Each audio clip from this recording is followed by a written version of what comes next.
Assalamualaikum warahmatullahi wabarakatuh. Salam sejahtera bagi kita semua.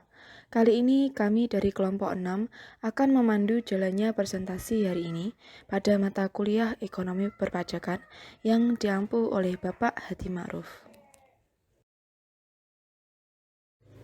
Sebelumnya, saya akan memperkenalkan dulu anggota kelompok 6, yaitu yang pertama Ida Zakiatul Habibah, NIM 003, Ika Wardiani, NIM 008, Khairun Nisa, NIM 014, dan Niken Lorenza, NIM 030. Adapun materi yang kelompok kami akan presentasikan hari ini, yaitu tentang penagihan pajak dengan surat paksa dengan subbab-subbab.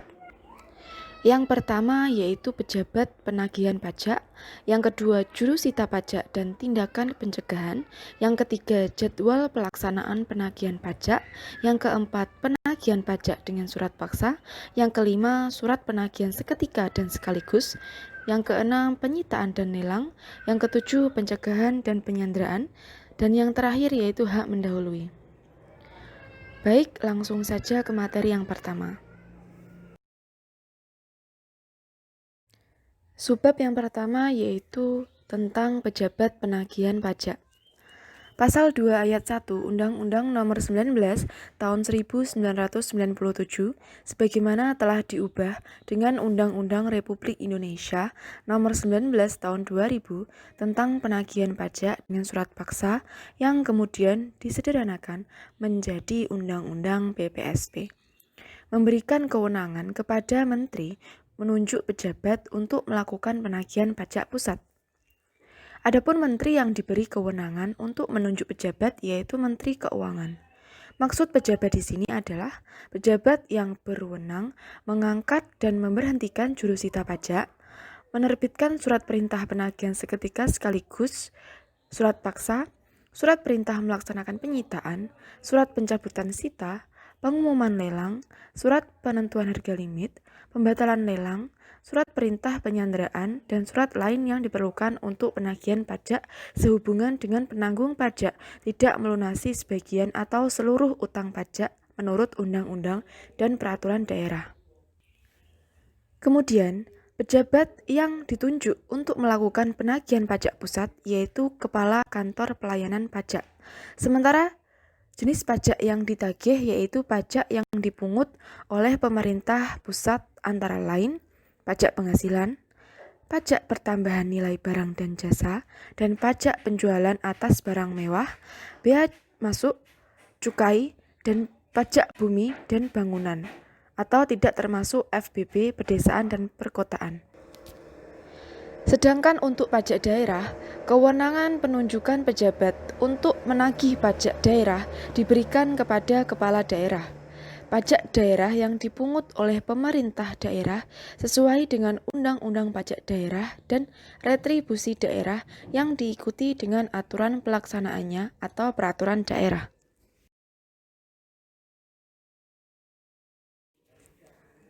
Dengan demikian, jelas bahwa kewenangan pejabat yang dimaksud meliputi sebagai berikut. Yang pertama, mengangkat dan memberhentikan jurusita pajak. Yang kedua, menerbitkan surat-surat, di antaranya surat teguran, surat peringatan atau surat lain yang sejenis, surat perintah penagihan seketika dan sekaligus, surat paksa, surat perintah melaksanakan penyitaan, surat penyanderaan, surat pencabutan sita, pengumuman lelang, surat penentuan harga limit, dan surat lain yang diperlukan untuk pelaksanaan penagihan pajak. Kemudian, subbab yang kedua yaitu tentang jurusita pajak dan tindakan pencegahan. Jurusita pajak sesuai Undang-Undang PPSP adalah pelaksana tindakan penagihan pajak yang meliputi penagihan seketika dan sekaligus, pemberitahuan surat paksa, penyitaan, dan penyanderaan.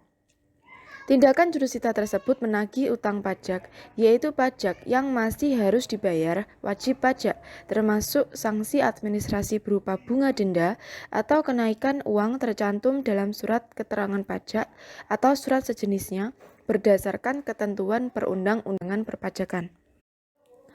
Penagihan pajak sesuai Undang-Undang PPSP adalah serangkaian tindakan agar penanggung pajak melunasi utang pajak dan biaya penagihan pajak dengan menegur atau memperingatkan melaksanakan penagihan seketika dan sekaligus memberitahukan surat paksa, mengusulkan pencegahan, melaksanakan penyitaan, melaksanakan penyanderaan, dan menjual barang yang telah disita. Adapun seorang jurusita sebagai pelaksanaan tindakan penagihan pajak diangkat dan diberhentikan oleh pejabat yang ditunjuk oleh Menteri Keuangan untuk penagihan pajak pusat atau oleh gubernur atau bupati wali kota untuk penagihan pajak daerah. Kemudian, sesuai keputusan Menteri Keuangan Republik Indonesia nomor 562/KMK 04/2000 tentang syarat-syarat dari cara pengangkatan dan pemberhentian jurusita pajak antara lain, pada saat pengangkatan jurusita pajak memiliki syarat yaitu yang pertama, ijazah serendah-rendahnya sekolah menengah umum atau yang setingkat dengan itu. Yang kedua, berpangkat serendah-rendahnya pengatur muda atau golongan 2A.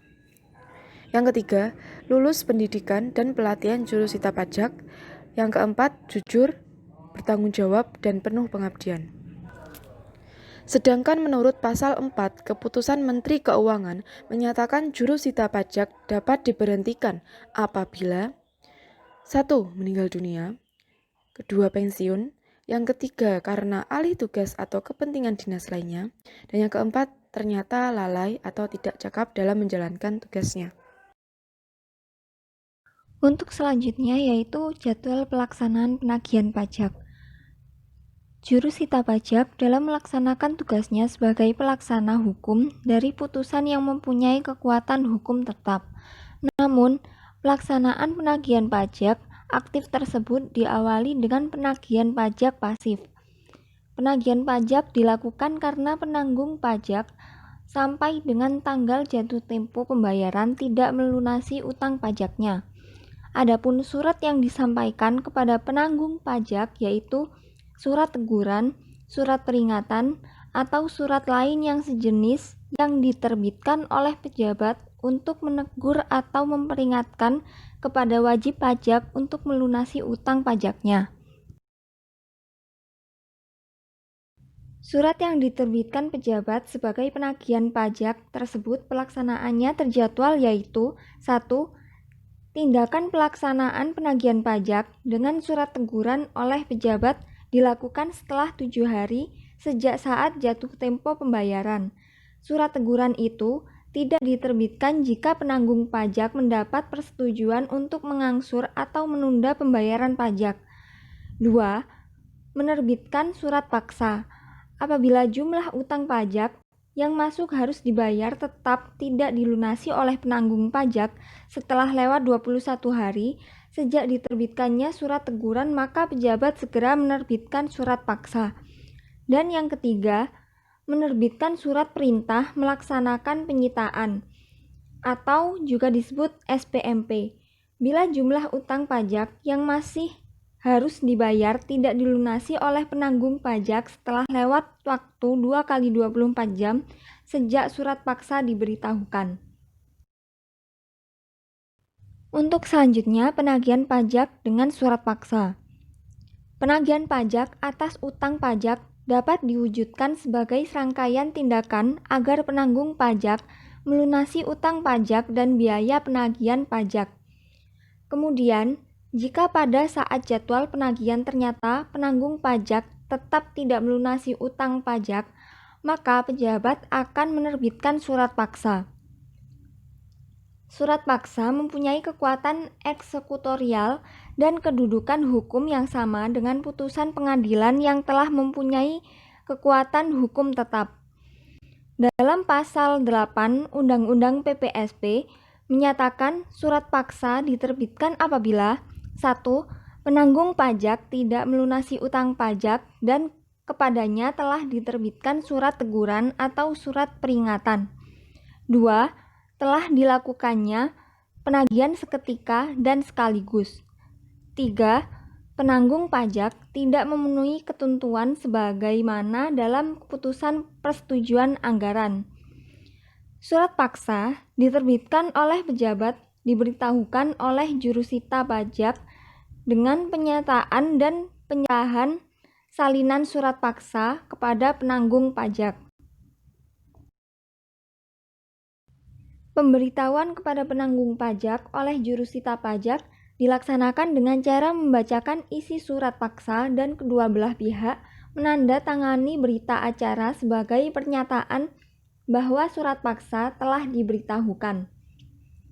Salinan surat paksa diserahkan kepada penanggung pajak dan surat paksa yang asli disimpan di kantor pejabat. Adapun dalam penerbitan surat paksa bahwa pejabat dapat menerbitkan surat paksa pengganti, hal ini dilakukan apabila terjadi keadaan di luar kekuasaan pejabat, misalnya kecurian, kebanjiran, kebakaran, atau gempa bumi yang menyebabkan surat paksa asli rusak atau tidak terbaca.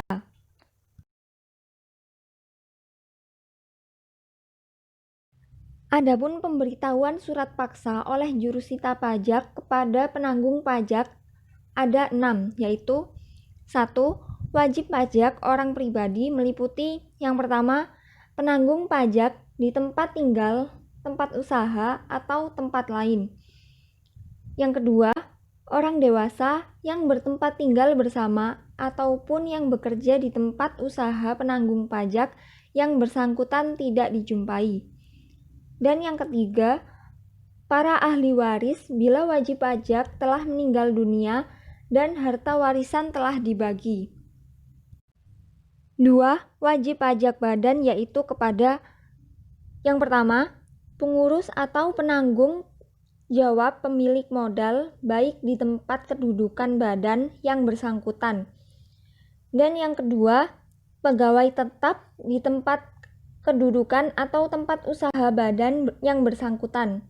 Maksud dari pegawai tetap di sini yaitu pegawai perusahaan yang membidangi keuangan, pembukuan, perpajakan, personalia, hubungan masyarakat, atau bagian umum dan bukan pegawai harian.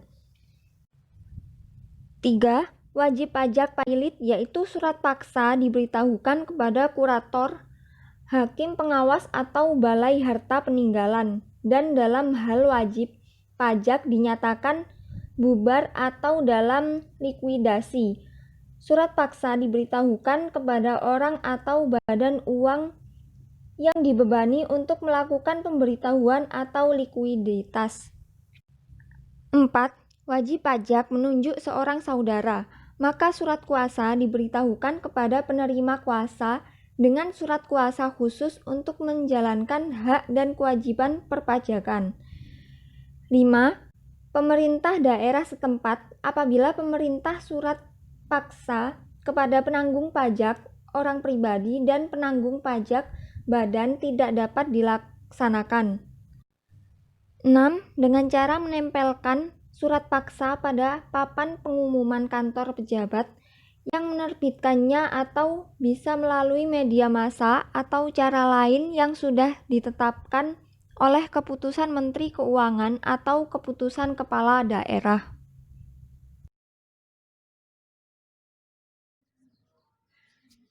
Yang selanjutnya yaitu surat penagihan seketika dan sekaligus. Dalam pasal 6 Undang-Undang PPSP menyatakan bahwa jurusita pajak melaksanakan penagihan seketika dan sekaligus tanpa menunggu tanggal jatuh tempo pembayaran berdasarkan surat perintah yang diterbitkan pejabat.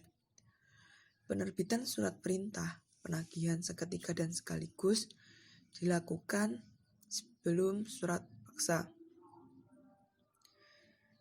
Pejabat menerbitkan surat perintah penagihan seketika dan sekaligus apabila yang pertama, penanggung pajak akan meninggalkan Indonesia dan berniat tidak kembali lagi ke Indonesia. Yang kedua, penanggung pajak memindah tangankan barang atau menghentikan usaha. Yang ketiga, badan usaha akan dibubarkan oleh negara atau penanggung pajak terdapat tanda-tanda akan membubarkan usahanya atau melakukan penggabungan usaha. Yang keempat, terjadinya penyitaan atas barang penanggung pajak oleh pihak ketiga atau terdapat tanda-tanda kepailitan. Yang selanjutnya yaitu penyitaan dan lelang. Penyitaan dilaksanakan apabila utang pajak tidak dilunasi dalam jangka waktu 2 kali 24 jam.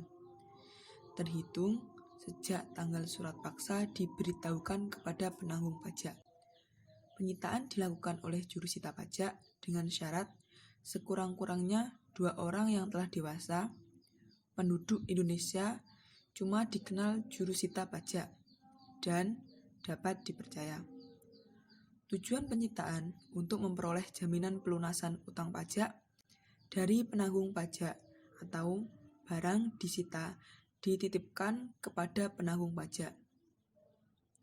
Barang yang disita selanjutnya dilakukan penjualan secara lelang, dan pelaksanaan lelang tetap dapat dilaksanakan walaupun wajib pajak mengajukan keberatan dan memperoleh keputusan. Pelaksanaan lelang paling singkat yaitu 14 hari dan pengumuman lelang melalui media massa. Yang selanjutnya yaitu pencegahan dan penyanderaan. Pencegahan diperlukan sebagai salah satu upaya penagihan pajak. Agar pelaksanaan pencegahan tidak sewenang-wenang, maka pelaksanaan pencegahan diberikan syarat-syarat, yaitu pencegahan hanya dapat dilakukan terhadap penanggung pajak yang mempunyai jumlah utang pajak sekurang-kurangnya 100 juta rupiah dan diragukan itikat baiknya untuk melunasi hutang pajaknya. Pencegahan hanya dapat dilakukan berdasarkan keputusan pencegahan yang diterbitkan Menteri Keuangan atas permintaan pejabat atasan pejabat yang bersangkutan. Demikian juga masih dalam rangka upaya penagihan pajak, yaitu melakukan penyanderaan. Bentuk penyanderaan ini yaitu berupa penekanan sementara waktu terhadap keterbatasan penanggung pajak dengan menempatkan pada tempat tertentu. Penyanderaan ini hanya dapat dilakukan terhadap penanggung pajak yang mempunyai hutang pajak sekurang-kurangnya 100 juta rupiah dan diragukan itikat baiknya untuk melunasi hutang pajaknya. Dasar penyanderaan ini adalah surat perintah penyanderaan. Selanjutnya yaitu hak mendahulu. Negara dalam menagih piutang pajak kepada wajib pajak sebagaimana diatur dalam pasal 21 Undang-Undang KUP mempunyai hak mendahulu untuk hutang pajak atas barang-barang milik penanggung pajak yang akan dilelang di muka umum. Sedangkan pembayaran kepada kreditur lain diselesaikan setelah hutang pajak dilunasi. Hak mendahulu tersebut meliputi pokok pajak aksi administrasi berupa bunga, denda, kenaikan, dan biaya penagihan pajak. Kedudukan hak mendahulu untuk kepentingan hutang pajak yaitu melebihi segala hak mendahulu lainnya yang selanjutnya hal itu dikecualikan terhadap yang pertama, biaya perkara yang hanya disebabkan oleh satu penghukuman untuk melenglang suatu barang bergerak dan atau barang tidak bergerak. Yang kedua, biaya telah dikeluarkan untuk menyelamatkan barang dimaksud dan atau yang ketiga, biaya perkara yang hanya disebabkan oleh pelenglang dan penyelesaian suatu warisan. Sekian penjelasan dari kelompok kami. Apabila ada kurang lebihnya, kami mohon maaf. Wassalamualaikum warahmatullahi wabarakatuh.